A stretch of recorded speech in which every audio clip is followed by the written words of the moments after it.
terpenuhi, rakyat juga harus siap dan rakyat juga harus menyatakan sikapnya dengan melakukan berhenti membayar pajak untuk membayar hal-hal yang tidak penting, untuk membayar para koruptor yang selama ini bersenang-senang, bergembira di atas penderitaan rakyat. Kalau pemerintah tidak bisa memberantas korupsi, maka NU akan mengeluarkan fatwa agar rakyat tidak membayar pajak. Setuju? Kalau sampai nih masih banyak korupsi di negara kita ini, lebih baik gak usah bayar pajak. Sepakat. Saya bukan provokasi, saya bukan provokator, tapi pakai otak kalian, ya. Rakyat menjerit kalian segelintir orang yang memanfaatkan jabatan hanya dari pajak uang-uang rakyat. Benar gak guys? Nih. Stop bayar pajak. Ayo penduduk Konoha, kita kompak, jangan dulu bayar pajak sampai undang-undang perampasan aset dan hukum mati koruptor disahkan. Betul. Jangan yang dari DPR, mereka nggak guna. Mereka petugas partai, bukan petugas rakyat.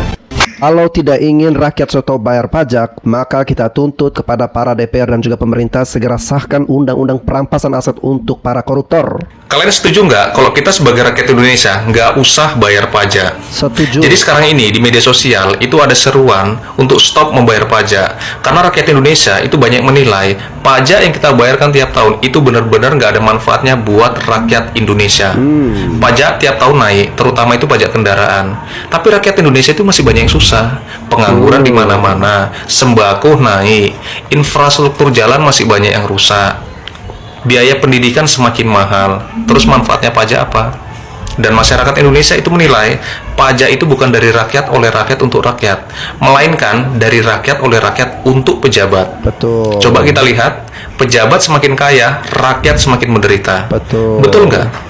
Jadi kira-kira seruan seperti ini, respon kalian apa? Apakah kalian setuju atau tidak? Pasti kalian setuju, ya kan? Ya, pajak kita hanya untuk memakmurkan kehidupan mewah para pejabat. Miris antri solar berjam-jam, ban truk pengantri BBM malah dikempeskan petugas karena parkir di pinggir jalan. Astagfirullah.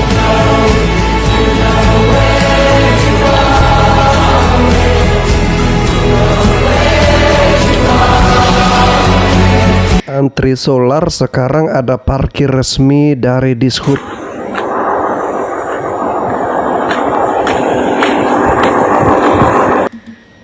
Karcis retribusi pelayanan parkir di tepi jalan umum Rp8.000.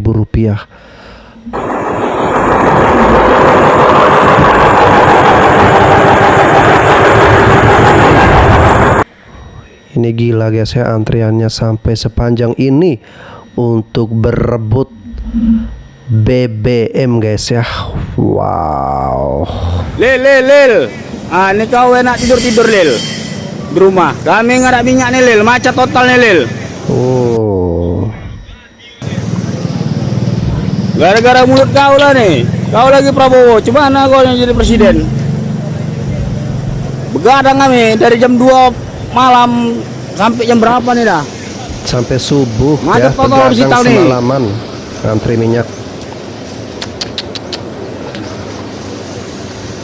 Ini kalian tengok, kejar pajak hingga mall, swalayan, dan parkiran. Karena warga Jawa Tengah itu kompak nggak bayar pajak. Kok nggak sekalian aja orang berak kalian datangi mintai pajak, biar diserampang tai dulu kalian, ya. Ini makin lama makin nggak ngena ini peraturan dari pemerintah. Terlalu memaksa rakyat untuk bayar pajak. Tetapi jalanan rusak itu masih di mana-mana.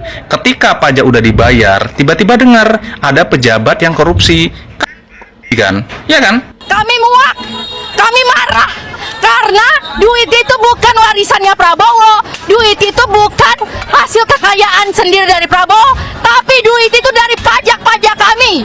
APBN 82% itu dari rakyat, pajak rakyat. Marah kami, sedih kami, tapi duitnya malah justru dipakai untuk program-program yang gak jelas, program-program yang beli alutsista. Ngapain? Kita nggak lagi perang kayak Iran dan sebagainya gitu. Polisi-polisi, tentara-tentara ditambahin ngapain? Untuk ngerusak alamnya Papua. Kenapa gitu? Duitnya jangan untuk MBG, jangan untuk koperasi desa, tapi untuk rakyat, kebutuhan rakyat. kita BBM jangan dinaikin, tolong subsidiin BBM. Banyak nelayan nggak bisa melaut. Karena apa? Karena mereka nggak sanggup lagi beli solar. Tidak ada subsidi. Yang harusnya APBN yang benar-benar dari pajak kami 82% loh. Kami bekerja setiap bulan dipotong untuk pajak. Bahkan sekarang BPJS tenaga kerja yang itu adalah dipotong dari iuran gaji kami, malah justru dikenakan juga pajak. Semua hal yang terkait di Indonesia ini dipajakin, udah nggak tahu lagi. Negara kita makin kesini makin bobrok ya. Semua serba pajak, pokoknya apapun dipajakin, mau makan dipajakin. Terutama kita bikin usaha, tapi uang pajaknya nggak tahu kemana. Mereka tuh menyediakan lapangan kerja, giliran kita punya usaha dipajakin. Padahal uang-uang kita sendiri, hasil keringat kita sendiri. Dasar oknum-oknum koruptor. Hancur negara ini. Gajinya besar, mereka nggak tahu ya. Banyak masyarakat yang kelaparan, banyak masyarakat yang menangis, hidup di pinggir jalan. Hati nurani kalian sudah mati. Kita semua harus bergerak. Kita semuanya harus kompak, masyarakat Indonesia harus segera ambil tindakan karena sudah darurat. Negara kita sudah jadi sarang koruptor terbesar. Halo guys, saat ini lagi rame di masyarakat kita adanya gerakan untuk berhenti atau stop bayar pajak. Ya, karena ini akumulasi kekecewaan dari masyarakat terhadap pemerintahan saat ini dan juga terhadap para anggota dewan kita yang sampai dengan saat ini belum juga mensahkan undang-undang perampasan aset koruptor. Dan yang membuat rakyat ini semakin sakit hati adalah pajak sekarang itu hampir di segala lini dipajakin. Pajak yang dari rakyat untuk negara sepenuhnya itu tidak dikembalikan kepada kemakmuran atau kesejahteraan rakyat, melainkan itu semua digunakan untuk kemakmuran, kesejahteraan, gaya hidup mewah dari para pejabat-pejabat kita. Kalau negara tidak menginginkan rakyat ini stop bayar pajak, maka kita menuntut kepada negara dan juga terkhususnya untuk para anggota dewan segera sahkan undang-undang perampasan aset koruptor. Segera membayar pajak tahun ini, hindari pemblokiran kendaraan bermotor. Kalau sudah diblokir, tidak bisa digunakan. Ini swadaya masyarakat di Mujurayu, Kecamatan Setiagung, Lampung Tengah. Ya, dalam sebulan mereka mengumpulkan 100 juta dan kerja sendiri. Hasilnya pun bagus ya, bukan duit pemerintah. Karena pemerintah selama ini nggak bangun jalan. Parah. Makanya pemerintah bangun lagi, bangun jalan. Jangan bangun tidur kamu itu. Iya, ngasih kamu orang destinasi wisata tapi kubangan babi semua jalannya. Tahu saya. Ya, gimana Pak? Kata-kata Pak. Pokoknya selalu optimis, swadaya masyarakat tetap lanjutkan. Lanjutkan, mantap. Sudah selesai dari ujung candi Kaya Sakti, selesai ter semua. Nah, semua itulah. Amin. Amin. Percuma bayar pajak Pak, di orang bisa jalan dengan mesin ya. Ayah. Kemana hasil pajak ini rakyat yang swadaya ngerjain jalan sendiri? Di Sumatera Utara ini lebih gampang nyari minyak karung daripada minyak kereta. Kalian bayangkan ya, antri berkilo-kilometer, 3 kilometer udah kayak antrian apa? Antrian orang-orang di Padang Masyar yang nunggu amalannya buat ditimbang.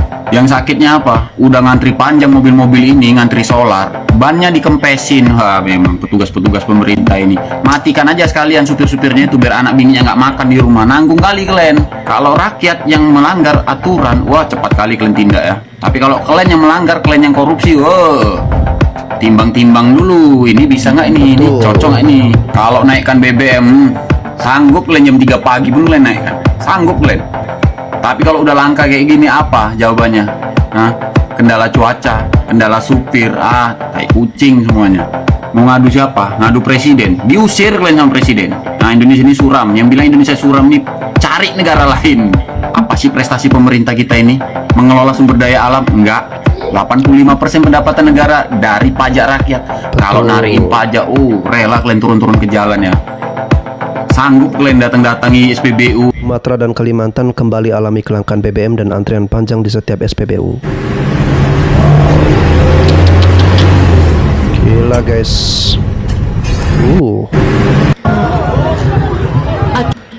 3 jam menunggu belum juga dapat bensinnya, ini sampai ada yang pingsan meninggal guys ya. Panjang ini mobil ambulans menurunkan pasiennya. Wow. Kasihan rakyat Indonesia. Akibat langkanya minyak ya, jadi macet perjalanan. Jadi pasien yang ada di ambulans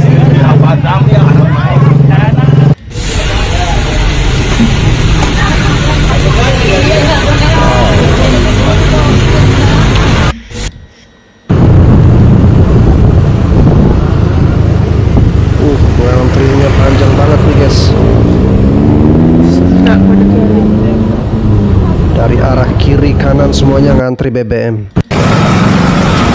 Sedih seorang ibu menangis di SPBU karena antri dari jam 4 sore sampai malam, tapi pas gilirannya malah stok habis.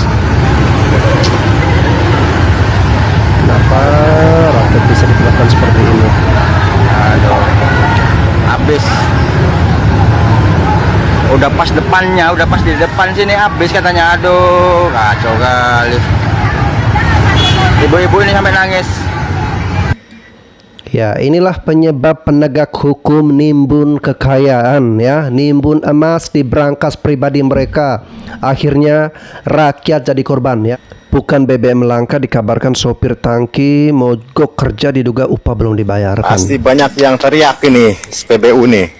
Lambat kiriman. Kacau. Aksi narik satu rit. Pemerintah kita ini lama-lama otaknya udah kayak babi, terus-terusan membodohi dan membohongi rakyatnya. Masalah kelangkaan BBM di Sumut, kemarin mereka mengatakan terkendala distribusi karena faktor cuaca. Padahal hujan enggak, banjir juga enggak. Sekarang Gubernur Sumut itu menyatakan karena kekurangan sopir. Entah mana lah mulut kalian itu yang bisa dipercaya, ya. Aku jadi teringat masalah blackout kemarin, mati lampu beberapa hari. Mereka mengatakan ada kerusakan, ada kabel yang terputus, sampai-sampai itu konferensi pers dan menunjukkan buktinya. Tetapi pada faktanya ada mega korupsi batubara. Ini lama-lama pemerintah kita otaknya nggak ada ini, ya. Jadi mereka itu terus-terusan membohongi rakyatnya demi kepentingan pribadi mereka. Ya, tetap saja ujung-ujungnya kita selalu jadi korban blackout yang terjadi di Sumatera. Lalu sekarang kelangkaan BBM itu karena ternyata para sopir dari mobil-mobil tangki ini mereka memilih untuk mogok kerja karena upah belum dibayarkan. Ya, kenapa upah belum dibayarkan? Karena para pejabat-pejabat kita sibuk menimbun kekayaan, sibuk KKN. Ini rasaku pemerintah kita lama-lama ada sengit-sengitnya ini. Nunda bayar pajak, rekening diblokir. Aduh. Udah mulai besok kita nyimpen duitnya di bawah kolong aja, nggak usah di ATM, ya. Maksa kali kayaknya pemerintah kita ini tuh bayar pajak. Sementara ini ya, fasilitas umum di negara ini itu banyak bobrok, jalanan banyak yang rusak. Tapi giliran bayar pajak disuruhnya cepat, kan nggak ngotak kan? Negara garong. No, lihat, pemerintah wajibkan konten kreator untuk punya NIB berlaku mulai 18 Juni 2026. Lo pikir ya, HP beli sendiri, tripod beli sendiri, lighting beli sendiri. Kadang ada yang ikutan kelas editing juga mereka bayar sendiri, ya. Kuota pulsa juga mereka bayar sendiri. Sekalinya mereka mendapatkan pekerjaan, terus ini pemerintah garong mau mengutin pajak. Selama ini juga pemerintah emang pernah ngasih pekerjaan sama kita-kita. Sekalinya kita berkreativitas, bikin konten, mendapatkan uang, dan lu mau pajakin, sakit jiwa.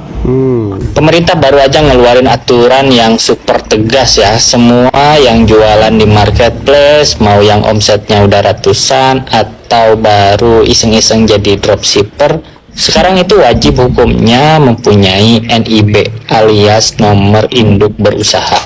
Kalau kamu mengeyel dan gak bikin sampai batas waktu yang sudah ditentukan, akun jualan kamu itu bakal langsung diblokir. Tanpa ada aba-aba sama sekali ya.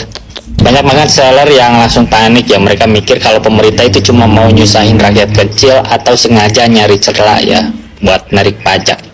Kemarin temanku ngelawak kayak gini, kalau komunis kamu harus nurut biar dikasih duit, kalau liberalis kamu bebas tapi cari duit sendiri.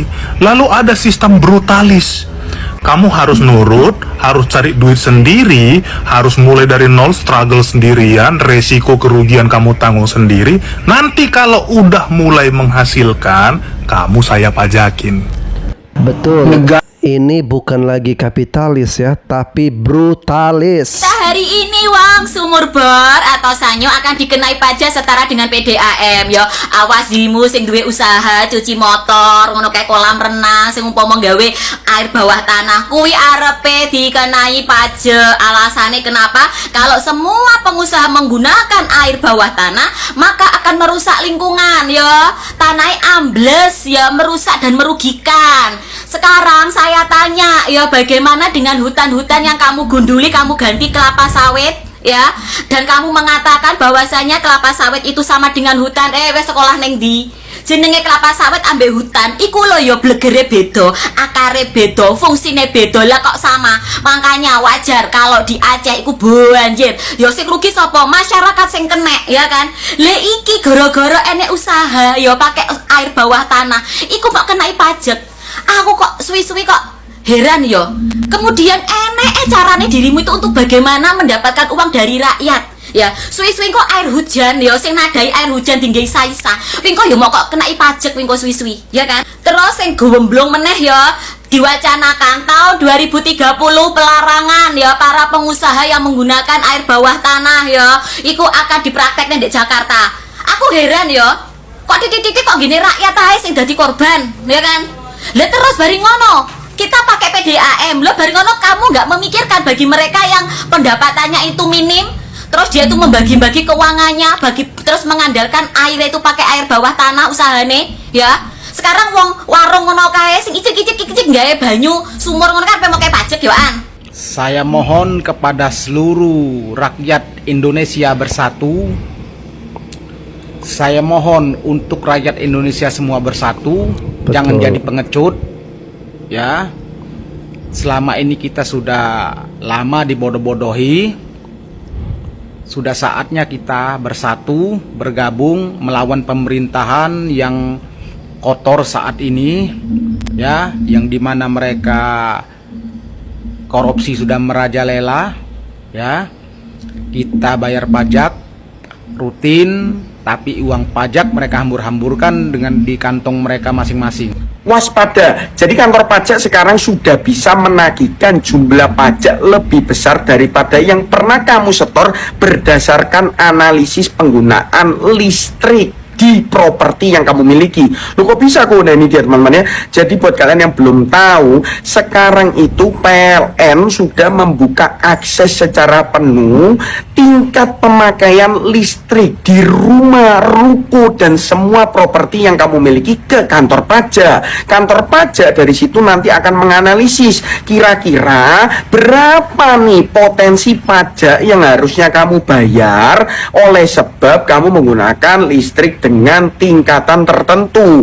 Seperti contohnya mampu bayar listrik 1 bulan 5 juta, 10 juta dari properti yang kamu miliki, tetapi mengungkap penghasilan yang menurut kantor pajak nggak sinkron, nggak masuk akal dengan tingkat penggunaan listrikmu, maka kantor pajak bisa mengirimkan surat cinta atau permintaan klarifikasi kepada kamu. Dan kalau kamu nggak bisa jawab, maka kantor pajak akan menghitung berapa potensi pajak yang masih harus kamu bayarkan, oleh sebab kantor pajak menganggap kamu ada penghasilan lain-lain nih yang nggak disetor pajaknya, yang nggak dihitung omsetnya, tidak dilapor, dan lain sebagainya. Jadi waspada ya, penggunaan listrik di tingkatan tertentu itu bisa membuat kamu kena tagihan pajak lebih besar. Padahal listrik itu juga kan kita yang bayar kepada PLN. Tapi kenapa kita juga yang dikenakan pajak? Di mana uang kami, Tuan? Kami antri di loket dengan tangan gemetar, menyerahkan upah sebulan yang tak seberapa. Berharap uang itu jadi jalan yang rata, jadi sekolah yang pintar, jadi obat gratis bagi anak kami yang sedang merana. Tapi apa yang kami lihat di ujung hari? Pajak kami berubah jadi mobil mewah yang berseliweran, jadi rumah megah dengan pagar menjulang tinggi, jadi tas-tas bermerek milik istri dan anakmu yang pamer kekayaan. Keringat kami kau pakai untuk berdansa, kami bayar setengah mati, kau habiskan setengah hari di meja judi. Kami patuh karena takut di penjara, kau melanggar karena tahu hukum bisa disewa. Uang pajak kami tidak pergi ke desa-desa terpencil, ia mengalir lurus ke dalam rekening rahasiamu di luar negeri. Kau potong hak kami dari hal paling besar sampai yang paling kecil. Lalu kau tersenyum tanpa dosa, seolah itu hasil kerja kerasmu sendiri. Dengarlah Tuan pencuri pajak, setiap sen uang yang kami bayarkan dengan darah dan air mata akan menjadi saksi yang menyeretmu ke pengadilan paling baka. Kau tidak sedang memakan uang, kau sedang menelan bara api yang menyala. Kalau DPR itu sahkan RUU perampasan aset, aku akan menjilat kaki mereka. Aku akan cium kaki mereka karena mereka itu sudah mendengarkan suara masyarakat Indonesia. aku janji kalau mereka itu sahkan RUU perampasan aset. Tapi kalau dugaan saya ini benar, kalau DPR itu tidak akan sahkan RUU perampasan aset sampai kapanpun. Karena apa? Karena mereka itu tidak mau menjebakkan diri mereka sendiri gitu loh. Aku pun kalau jadi anggota DPR tidak mau sahkan RUU perampasan aset karena aku menyadari kalau saya ini korupsi. Tidak mungkin aku buat undang-undang yang menjebak diri saya sendiri gitu loh. Tidak mungkin. Itu makanya dari dulu aku itu tidak sahkan karena aku ini anggota DPR yang korupsi. Kalau aku ya, nggak tahu kalau anggota DPR kita ini, Ketua DPR Puan Maharani, kalau misalnya Anda mendengar suara masyarakat Indonesia, sahkan RUU perampasan aset dan aku janji aku akan menjilat kaki Anda, mencium kaki Anda kalau misalnya RUU perampasan aset disahkan, dan itu akan sangat senang bagi masyarakat Indonesia dan kami mengakui bahwa DPR itu memang benar-benar wakil rakyat. Ya, kita akan terus menagih undang-undang perampasan aset koruptor. Jika belum disahkan juga, menurut saya ini tinggal tunggu kapan waktunya. Harus ada pemantiknya yang bisa men-trigger, menyatukan warga untuk sama-sama bergerak ke kantor DPR. Sebegitu parahkah ekonomi di negeri kita? Tadi saya sebelum subuh jam 3 lewat lah ya, saya pergi ke Keramat Jati Pasar Induk untuk belanja. Memang agak lebih banyak saya belanja karena ada acara. Saya lihat emak-emak itu banyak yang mengutin sayur-sayuran bekas, bumbu-bumbu bekas yang sudah terinjak-injak. Dan saya tanya, ibu itu sudah terinjak-injak, yang masih bagus banyak di pinggiran sini, nggak apa-apa bu, bisa dicuci lagi. Dia bilang ini untuk lauk ke depan bisa 3 hari 4 hari dan memang cukup untuk keluarga saya. Ya Allah, sebegitu parah kakek di negeri kita. Semoga ibu-ibu di luar sana, mama di luar sana yang suaminya mata pencariannya pas-pasan, sehat-sehat selalu ya, selalu semangat ya. Kenapa sekarang banyak emak-emak, momi-momi, bahkan nenek-nenek ikut single mom seperti saya menjadi seorang pelihat, karena ya itu mereka ingin merubah hidupnya. Siapa tahu ada rezekinya di affiliate ini. Untuk momi, single mom, semua emak-emak, nenek-nenek, bunda-bunda, kakak-kakak, adik-adik, semangat ya. Kalian semua pasti bisa. Jangan nyerah, semangat ya. Oke, kita hidup di negeri yang seperti ini. Setiap warga dipaksa harus menguatkan diri masing-masing. Memang miris, kasihan, tapi ekonomi kita masih sangat sulit karena begitu banyaknya koruptor merajalela. Mereka yang menjadi aparat penegak hukum, pejabat, mereka melakukan KKN. Itulah yang menyulitkan kita rakyat Indonesia. Makanya mau sekaya apapun sumber daya atau kekayaan alam di negeri kita tidak akan mampu menyejahterakan rakyat kalau mental pejabat-pejabat kita itu mental korup. Akhirnya para koruptor boleh tersenyum dan bernapas lega. DPR resmi tolak RUU perampasan aset yang diajukan oleh presiden kita karena berpotensi melanggar HAM. Oh, melanggar HAM. Oke. Soalnya kalau sampai disahkan kan tuh para anggota semua ketangkap semua kan anak-anak. Itu kalau di Wakanda ya, guys. Di Wakanda, di negara aku lahir tuh, kalau seandainya RUU perampasan aset disahkan tuh para anggota DPR tuh di Wakanda tuh ketangkap semua, guys, karena mereka tuh korupsi semua. Itu di Wakanda loh. Ini di negara aku Wakanda. Ingat Wakanda. Kalau negara sebelah aku nggak tahu ya, guys. Itu yang pertama. Yang kedua, itu melanggar HAM. Iya, melanggar HAM. Jadi kalau makan uang rakyat, menindas rakyat, memeras rakyat itu nggak HAM, guys, karena rakyat itu bukan manusia. Rakyat itu adalah segelintir tanah aja. Yang manusia, yang HAM yang harus dilindungi itu cuma anggota-anggota kayak gini doang yang dilindungi karena mereka tuh manusia. Kalau kita tuh nggak manusia, guys. Jadi rakyat jelata buat kalian ngaca ya, guys. Kalian tuh bukan manusia. Jadi kalian tuh nggak perlu dilindungin. Tugas kalian adalah bayar pajak. Kalau ada harta lapor biar dipajain lagi buat ngehidupin mereka ini, guys, karena kasihan mereka tuh manusia perlu dilindungin. Kalau kalian tuh gak perlu dilindungi. Jadi kalau seandainya kalian maling ayam 1, kalian dipenjara 5 tahun, dendanya 20 miliar, ya kalian gak perlu dilindungi karena kalian tuh rakyat jelata dan kalian tuh bukan manusia. Tapi kalau anggota gitu korupsi 500 miliar, mereka tuh dilindungin karena ya mereka tuh tikus rakyat. Maksud aku mereka tuh manusia, perlu dilindungin oleh HAM. Lanjut, selamat datang di negara yang kadang mengada-ada dan ada-ada ya kan. Apapun bisa diada-adain. Kalian gak sekolah tinggi bisa jadi bupati, kuliahnya mah nyusul. Kalian bukan orang kaya, bukan orang pintar. Kalau kalian ada orang dalam, kalian aman. Kalian melakukan kesalahan, rekening kalian berapa, keturunan kalian berapa, kalian aman. Tapi kalau kalian raya jelata, melakukan kesalahan aduh maksudku aduh mulut. Bayar pajak double-double, dikorupsi sama koruptor. Sekarang penjual online bakalan kena pajak. Ada PMK 37 dan ini udah resmi. Shopee dan TikTok udah ngeluarin statement. UMKM yang ngerti pajak ini harusnya ketar-ketir ya. Emang pajaknya 0,5 kelihatan kecil ya. Tapi kalau kamu tahu dan ngerti pajak, nggak sesederhana itu loh. Kita UMKM nggak masalah bayar pajak. Tapi kalau cara potongnya kayak gini, ini rada-rada nggak make sense. Pajak pemotongan itu dari harga produk dikurangin diskon. That's it. Ini pemerintah tahu nggak sih biaya admin di e-commerce itu segede ini loh? Harga bajunya 89.000, yang kita dapat cuma 67.000 loh. Ini 22.000 ini Shopee yang dapat loh. Jadi harusnya omset kotor kita kan yang 67.000 ini dong, bukan yang 89 ini. Kan harusnya pengenaan pajak itu dari uang yang kita terima dong, bukan uang yang kita bayar. 22.000 ini uang yang kita bayar, ini penghasilannya Shopee. Ini nih, penghasilan Shopee ini dari biaya admin, biaya layanan, biaya proses pemesanan. 3 deret ini kan penghasilannya Shopee dong, dia bayar pajaknya sendiri dong. Terus ini ada penghasilan afiliator juga nih, 2.838, itu afiliator punya. Mereka kan harus bayar pajaknya sendiri dong, masa kita yang bayarin? Jadi kalau rumus pemotongan pajaknya seperti itu, berarti kita juga bayarin pajak dari pihak-pihak lain dong. Jadi penghasilan kita yang kita dapat itu kan 67.000 ini omset kotor kita yang sebenarnya, bukan 89 ini.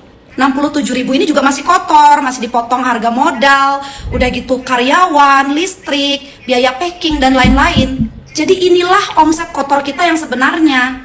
Kita UMKM cuma punya kuota 4,8 M dalam setahun kalau masih mau pakai pajak 0,5%. Kalau udah lebih dari itu, kita nggak bisa lagi pakai pajak UMKM. Artinya kita harus bayar pajak yang umum yang jauh lebih gede dari pajak UMKM itu. Plus ada PPN yang harus dipungut 11%, yang artinya kamu nggak akan bisa jual baju harga di bawah 100.000 nih. Ini contohnya. Intinya kalau omset kita termasuk biaya admin ini, kita bakalan cepet banget melampaui 4,8 M.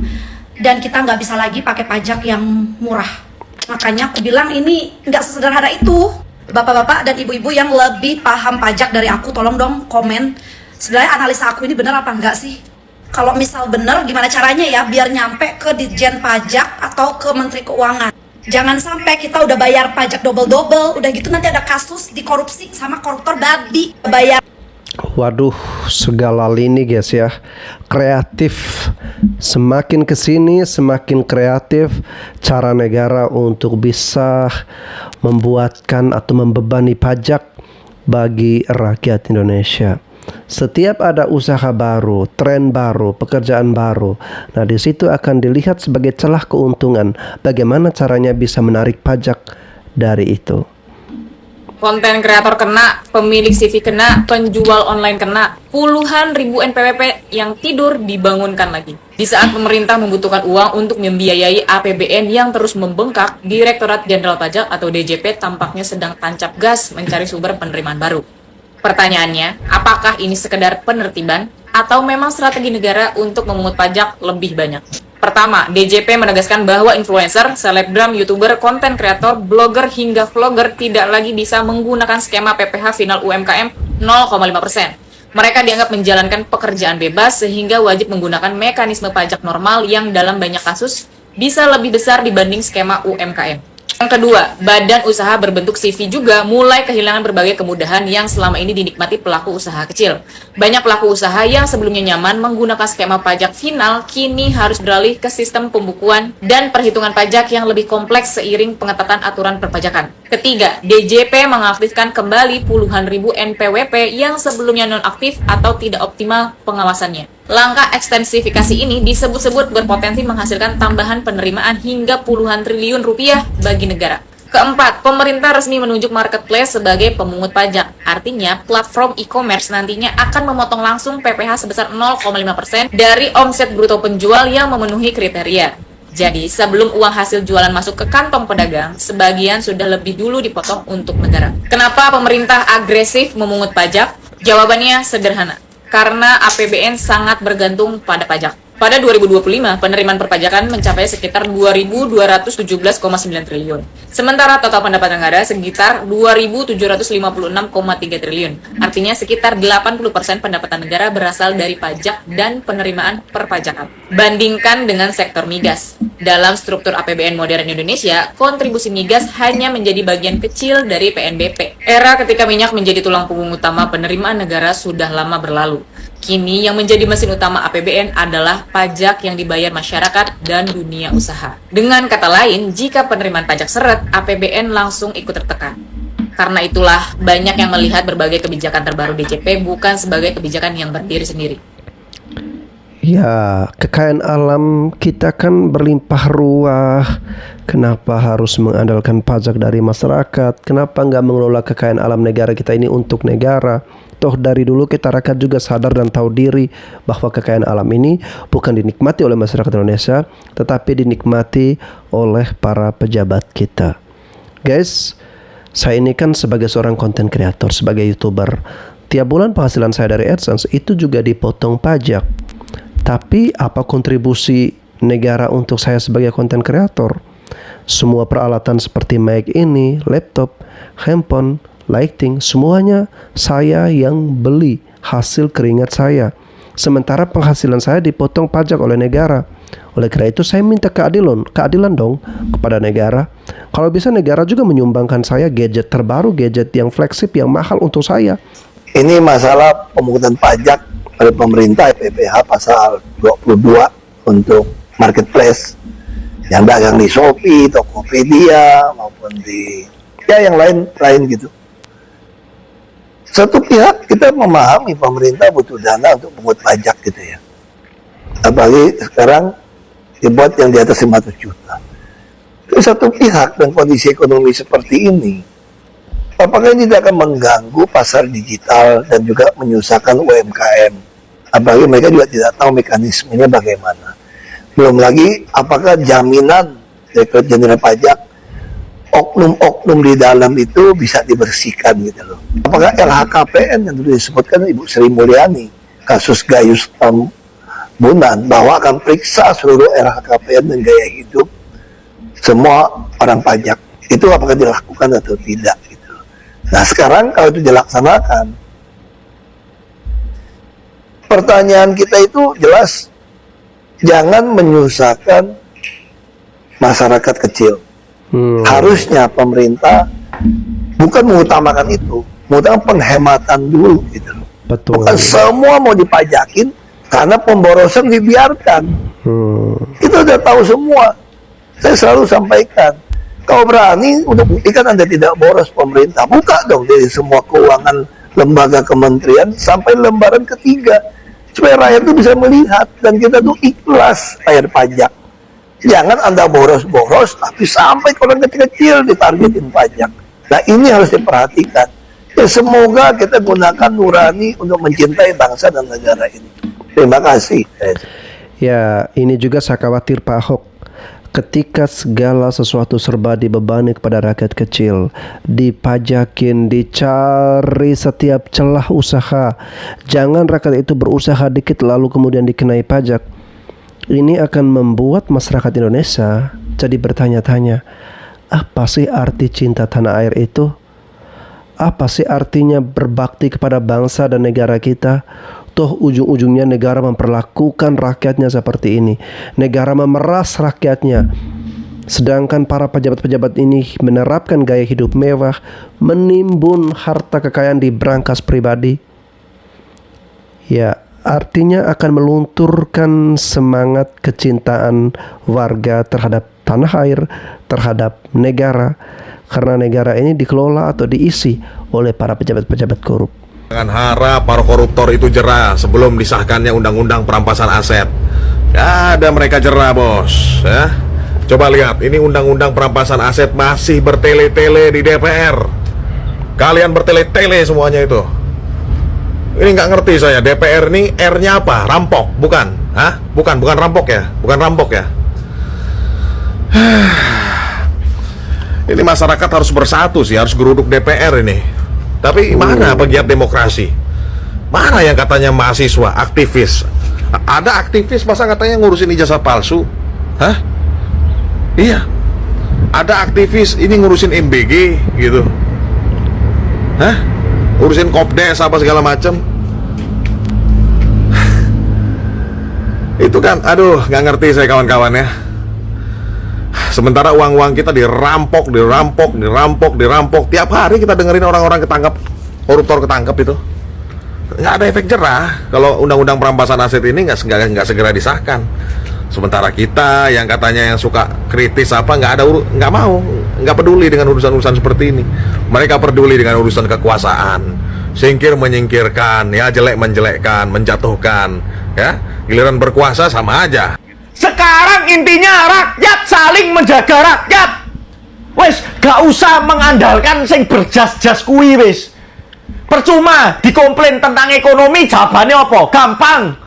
Blok M masih rame, kafe masih rame. Wis ngono tok jawabane. Tapi loh, realitanya di pasar itu gimana? Yang kena itu bukan cuma sing menengah bawah tok. Yang menengah atas sing duwe pabrik, konco-konco sing duwe pabrik kabeh ngeluh ndak sih? Lah ya apa cara kate produksi? Bahan baku naik semua. Kenapa? Karena bahan baku rata-rata dibeli menggunakan dolar. Per hari ini dolar ini 18.100. Wis to. Wis pokoke intinya saiki ya, rakyat saling jaga rakyat sendiri, boys.